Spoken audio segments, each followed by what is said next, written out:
Welcome to another episode of Bob Wire Podcast. Appreciate you guys showing up. Got a lot to talk about. You don't have to be a finance specialist to figure that out, right? Right now, you're going to realize when they start making all these serious cuts, it costs a lot to be racist. Whenever America stops being racist, I'll stop talking about race. So, once again, congratulations on being an idiot. Okay, black on black, my thoughts so black, I'm black, my skin is so black, I'm rocking that black on black is. All right. A lot going on in the world, obviously, as usual, right? Take some time out to like, subscribe, share also. I appreciate it, guys. I've gotten feedback from a lot of people in reference to how the show's been going and that it's heading in the north direction. So that's a good thing, right? We heading up. So appreciate it. Working hard. Got the producer, Justin, putting in the work, trying to make it happen, piecing all this together. He's wearing many hats. He's doing many jobs. He's Guyanese, but he's working like a Jamaican. You know, so give some time to give him some respect and applause. There we go. Appreciate him. All right? It's not easy. It's not easy, but he makes it look easy. So appreciate him for that. I want to kind of first start off today on the news front with Mayor Adams. Hopefully I don't have to say that too much longer, at least past November. But, of course, he's in the news again, right? The source coming from the Daily News, Mayor Adams' re-election campaign record shows $3 million in undocumented funds. I don't think that's surprising to anybody, right? Realistically. Are you shocked? Is that a headline that would grab you and be like, what? I mean, where did he get that from? Really? Like, I don't think that hits anybody like that, right? So they said about 40% of the 7.5 million reported as sitting in Mayor Adams' re-election campaign coffers isn't accounted for with finance paperwork. New records obtained by the Daily News show. Adams recently reported to the Campaign Finance Board as of December 31st. His re-election bid had received just under $4.6 million in contributions, but the new record obtained by the News via a Freedom of Information law requests say that Adams' campaign bank statements, which are supposed to match its reports to the board, show it has actually taken in $7.5 million as of the date. You already kind of smell the corruption right there, right? You know, when you have the media, you know, reaching out, asking for comments and spokespeople, all of a sudden they're not around. Nobody wants to leave a comment or have anything to say about it. That's usually the sure sign that, you know, there is smoke and you probably feel some flames. So therefore, there's a fire happening, right?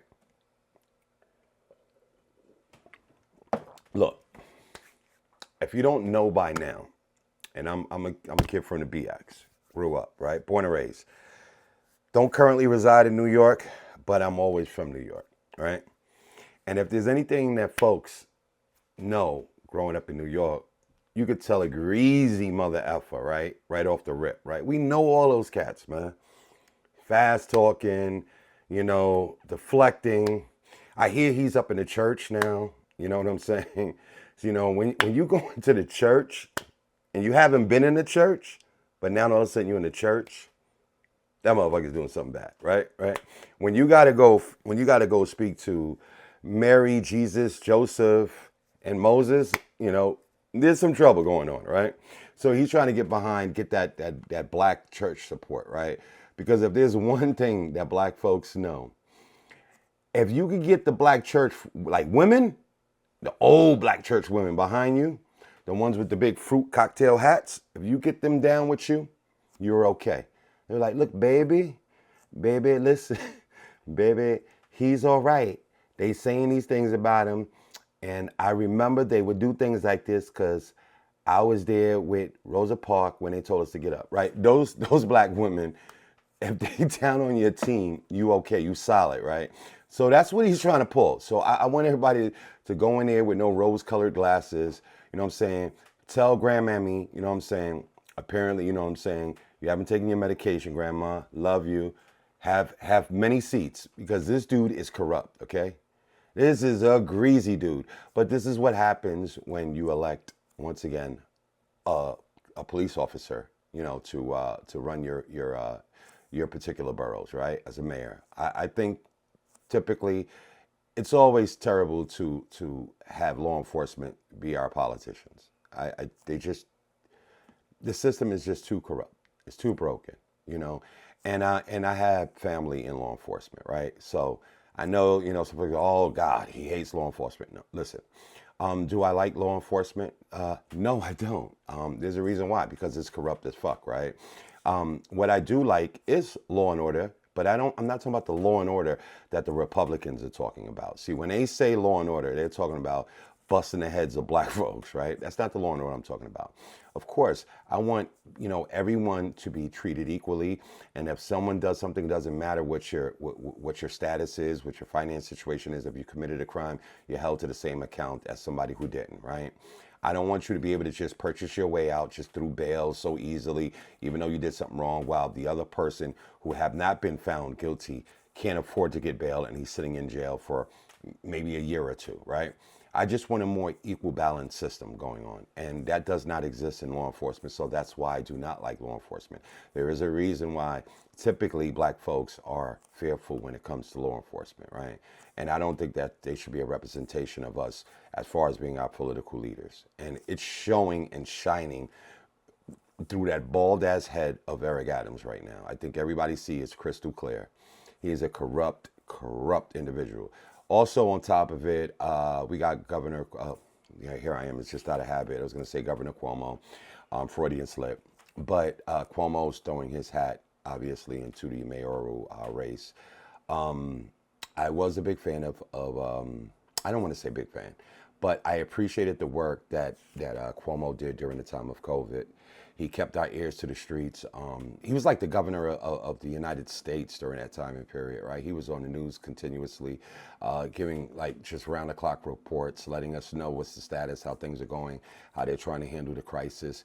He was obviously far more presidential than the orange buffoon that was sitting there in office, right?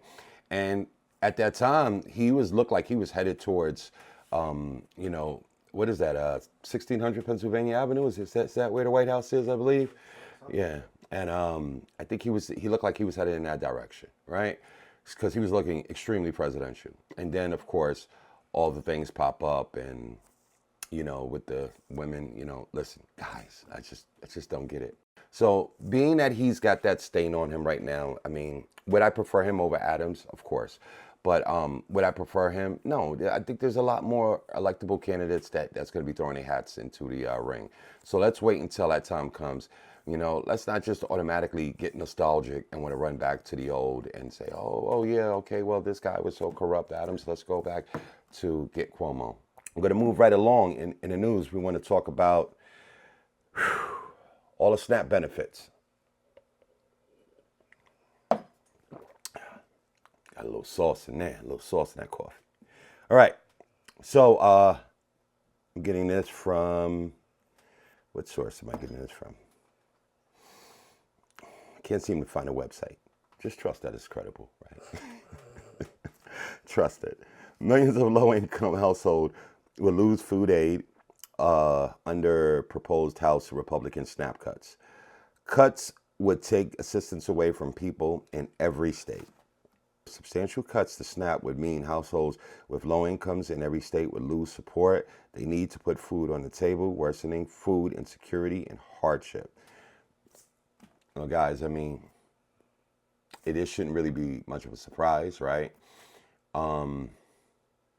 They call these programs entitlement programs, right? They like to pin that to like Medicaid, Medicare, SNAP, Social Security.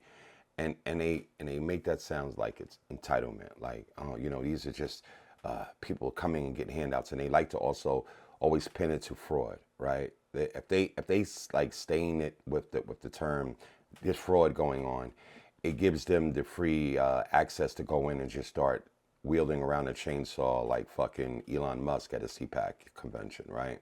And then you have people that are literally sitting on these benefits, right? And they're they're sitting there and they're agreeing with what the president is doing because Trump's telling them, no, don't worry, it's for the fraud, it's for this, for the people who are corrupt or whatever. They walk around and they have this odd sense of security that, okay, that's going to affect them and not me. That's where the problem comes in at, right? When those cuts come down and it's sweeping, and it's going to sweep up right on your doorstep as well. So you're going to be struggling along with those black and brown people that you wanted to see hurt, right? And that's where, I wish that what is this, 2025, right? And I always say, man, you know why the aliens haven't came down and seen us? Because when they come by and look at this blue globe, the third rock from the sun, they realize that there is no signs of intelligence on this planet. So that's why they don't stop, right? Because this many years we've been here, we still facing the same fucking issues, right? That we sit there and they running the same playbook on us, right? You have the elitists, you have the one percenters, the rich billionaire white folks, some of color, but mostly white folks, right? That are sitting there and they're telling their poor white constituents, you're only poor because we have to pay for these black and brown people. So they're preventing you from being able to move upwardly, right? And have everything you're supposed to have. So they're going to always give you the black and brown folks to hate while they're literally sticking you up, right? And you're falling for the bullshit, right? Unfortunately, you're gobbling it up. And right now, you're going to realize when they start making all these serious cuts, that motherfucking racism is expensive, right? It costs a lot to be racist because it's going to hurt you in your pocket, right? We're getting rid of all the migrants and whatnot. I was looking at the news the other day and they were talking about how a lot of the migrants aren't there to do the milking of the cows on the farms, right? So all of a sudden, it's going to be far less workers, so the supply is not going to be as high, but the demand is still there. The demand still need to be met. So what happens to the prices? It just goes up. You don't have to be a finance specialist to figure that out, right? And that's and these are the repercussions we're going to have because of our racism, running people out of this country the way we're doing it. In the midst of this administration and how it's been so strongly advocating for getting migrants out of this country, turns around now and Trump's talking about this gold card that he's going to be putting out there. I think it's somewhere around $5 million you could pay, and it's like the quick pass, it's like the easy pass to a citizenship, right?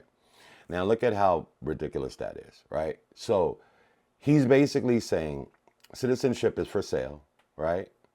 And it's going to be for sale for the rich and the elite, right? So here it is.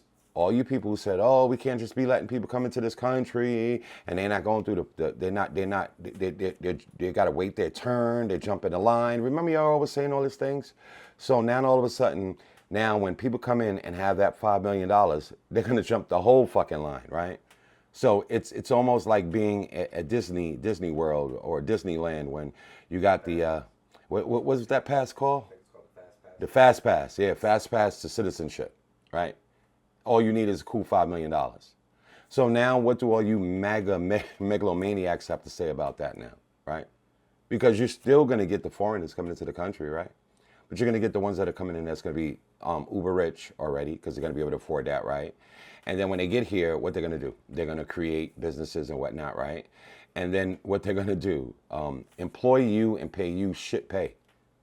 That's what they're going to have in store for you. You know what I'm saying? And this is all happening at the behest of Donald J. Trump. So once again, congratulations on being an idiot. And that's what you Trumpsters are being. And also not safe from the shrapnel that's exploding out of this grenade. We got to also still get at some of these black MAGAs that are going on. Now, and I understand, like I said, I'm not going to be one that's going to say that the reason why Trump's sitting in office is because black men didn't come to the table and do what they were supposed to do. For the most part, most of us brothers, it was all hand on deck, right? 87% of us, we came out, we showed out, right? But I'm talking to the other 12, 13% of you motherfuckers that is still sitting there rocking the MAGA hat. I saw recently Trump was looking like he was going to cancel the Black History celebration at the White House, and at the last minute he threw something together. I think he might have called Popeyes or whatever. They had like a fucking like a, I don't know, a biscuit, three chickens and a biscuit playing or some shit like that, whatever. So he got all the brothers there together.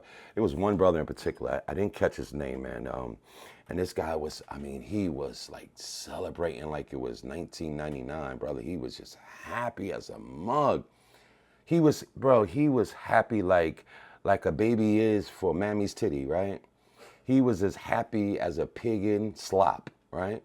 That's how he was acting. Like, oh, look at what they talk this, but look at Trump. And then he called. He said, he had a little white woman with him, right? And I could just hear Dr. Umar Johnson, in the background. It was like a damn snow bunny. I could almost hear him like saying, even though he wasn't there, but I could almost hear it. So he had his little snow bunny, in the words of Umar Johnson, right next to him and whatnot. And then he said, God is good. And then he looked at her, right? And black folks, we know you're supposed to say, and all the time God is good, right? So she follows up and says, yes, God is great. And he gave her this look like, B, I went over this with you like three times before I like turned on the goddamn camera. But he had his snow bunny with him. And then they were talking about going to the White House. And then he says, yeah, we're going to go see the boss. I almost melted in my sofa. I said, it's 2025. And we got brothers out here calling Trump boss. Boss. Like, listen, man, I don't know if I've ever in my life ever said to my boss. I would never call my boss. Not because I don't respect positions or whatever. Like, no, I'm not saying that. I don't know. It's triggering to me as a black man. You know what I'm saying? I'll say, okay, that's the owner of the particular business or whatever, But boss, never boss, okay? No. That part, that South Carolina that's inside of me just does not come out, right? I can't do it. You up there calling this man boss and got the little snow bunny with him. And like, he was up there like doing selfies, like, holding a camera with him. It's like, yo, we at the White House, yo, we up in here. And it looked like the white people were trying to like desperately get out of his snapshot. Like, they're like, oh my God, I don't want nobody to see that. I'm here, at this event, and then this Negro here is up here. It just looked sad. It looked extremely sad. Got to do better, bro. Got to do better. I don't know what slavery must have done a number on us. I swear to God, brother. You know what I'm saying? Because some of us, we are completely lost in the sauce. Completely lost in the sauce. So okay, I want to talk about also on a sad note, but also like a good note too. The end result. A Detroit mother was given a new home after 2 of her children died sleeping in a frigid van.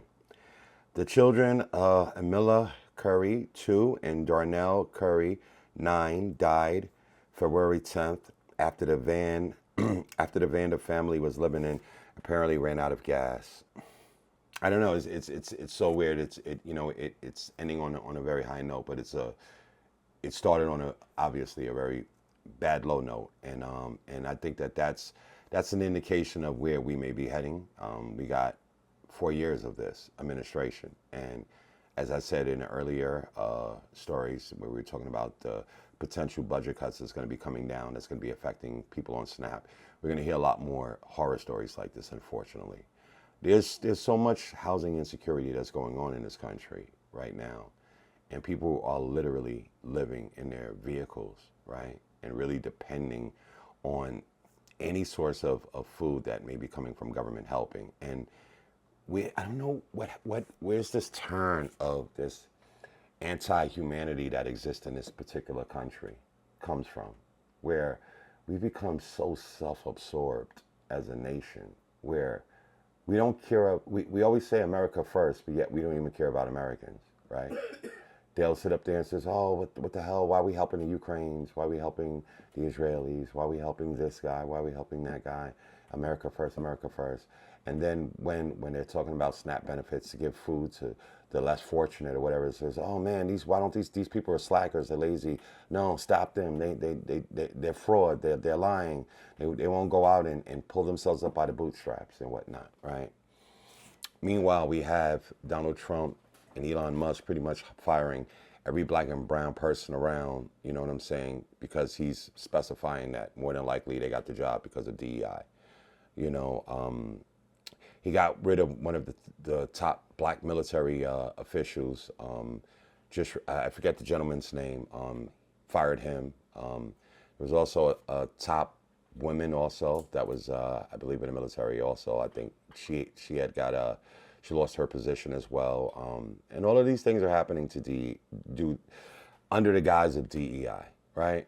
It's the new code word for erasing black and brown people, you know, from positions, and also devaluing when black and brown people rise to a particular position. And when you say, oh, it's DEI, you want to tarnish it and try to say that they didn't deserve it because their own fragile ego is being hurt, right?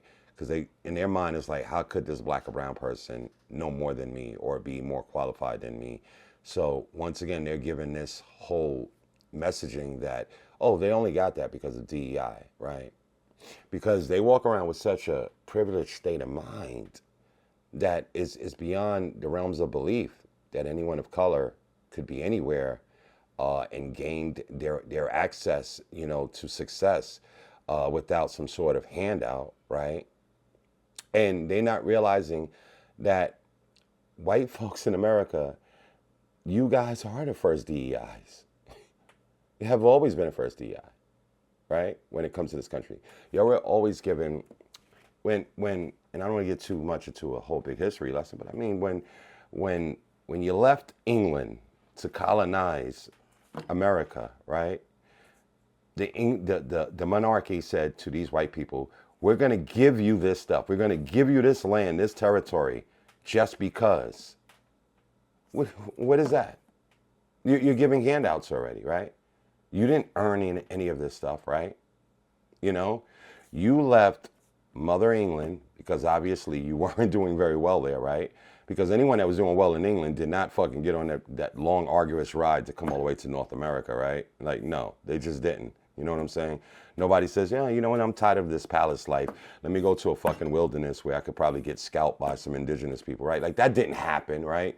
You left because you were probably living in the slums already and fucked up, right? Not doing well. But then all of a sudden, the government turns around and says, hey, we're going to give you an opportunity. We're going to give you a bunch of land, and you could grow on the land and blah, blah, blah. And all you got to do is pay some taxes on it or whatever. But here's your startup, right? So you guys were the first affirmative action, right? So y'all are the beneficiaries of these very things. And when all we do is ask for just a little bit of an equal playing field, you want to start crying, right? Because unfortunately, equality looks like oppression to you guys, you know. And obviously, I hate saying this over and over again, but I'm not talking about all white people. And for the white people that feel some sort of way that I'm saying this, it's probably because you are fucking racist, right? Because if you're not, this would blow right over your head, right? You know what I'm saying? It wouldn't affect you the slightest. But if what I'm saying here is causing you any kind of pain or anguish, it's probably because you are. Exactly what I'm talking about, right? You're the beneficiary of white privilege, right? I mean, at some point we have to be honest in this nation and just come out and say, listen, how many times you hear about a white family sleeping in a fucking van and two of the kids die because they're freezing because there's no gas. They can't turn the heat on in the van. Like, I mean, you don't really hear that because that's not really a thing. It doesn't necessarily affect y'all at that ground level so much, right? It just takes a little bit of empathy to realize, like, hey, shit is wrong here. And maybe I'm wrong, and I'm talking to you conservatives, because y'all the group of people that lack empathy as far as I'm concerned. I'm always going to throw the darts at you. You fucking Republicans, y'all are heartless monsters. Y'all are. All of you motherfuckers All of y'all. Yeah, it's in you. There's something innately in you. There's a malignant narcissism that just fucking exists in you. But y'all are some of the most heartless fucking people. When you would hear a story like this and it barely touches your heart, the slightest bit. And if it doesn't affect you right here, you know, that says a lot about you. But they're the first ones to talk about their bring God back into the schools, bring the Bible back into the schools. We need God first, God this, God that. And then, you know, turn around and somebody's starving and like, oh, this fucking person's a loser, get away from me, imprison them, get them away, whatever the case may be, pack them up, send them to another country, whatever, you know. But yet you scream the Christianity, you know. It's sickening. It's very sickening. Very unfortunate story that took place there.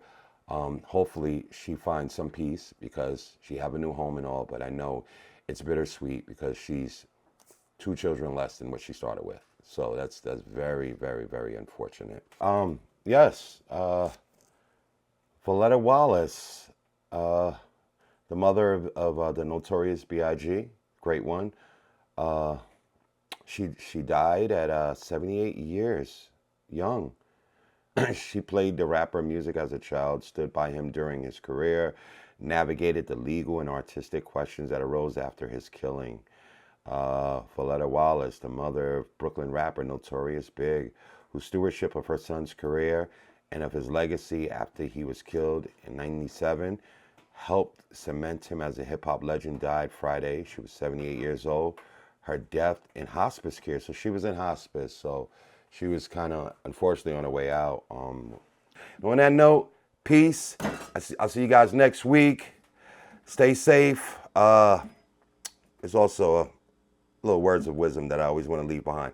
This is going to be the last week for Black History Month, right?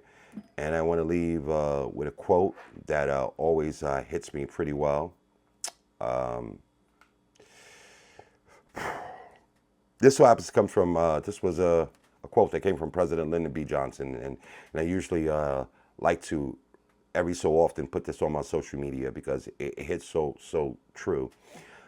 President Lyndon B. Johnson once said, if you can convince the lowest white man that he's better than the best colored man, he won't notice you're picking his pocket. Hell, give him somebody to look down on and he'll empty his pocket for you. And that's something for my white brothers to think about, you know. Racism is expensive. Stop overpaying for it. Peace. Okay, black on black, black my thoughts so black, I'm black, my skin is so black, I'm rocking that black on black is